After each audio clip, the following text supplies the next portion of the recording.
انا يمكن الحاجه اللي هتكلم فيها يوم الاحد انه انا مش من انصار ان الماتشات تتلعب من غير جمهور، انصار ان الماتشات تتلعب. واحنا تجربه النادي الاهلي في ماتش الترجي وتجربه نادي الزمالك في الماتش بتاع افريقيا الاخراني، انا بقول ان التجربتين دول ما حصلش فيهم تجاوزات. كانت جماهير الزمالك كانت منفعله شويه على اعضاء مجلس ادارتها، وده ما كانش علاقه، لا ضربوا طوب ولا عملوا حاجه ولا هيكون مع رئيس الجمهوريه.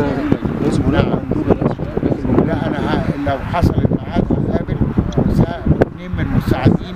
مستشارين عنده 4 مساعدين، هيبقى في 2 منهم انا بحضر معاهم الاثنين. حضرتك ورؤساء انا هيبقى معايا حسن حمدي، وهيبقى معايا كابتن جمال علام رئيس اتحاد الكوره، واظن حسن ان شاء الله. ماشي شكرا.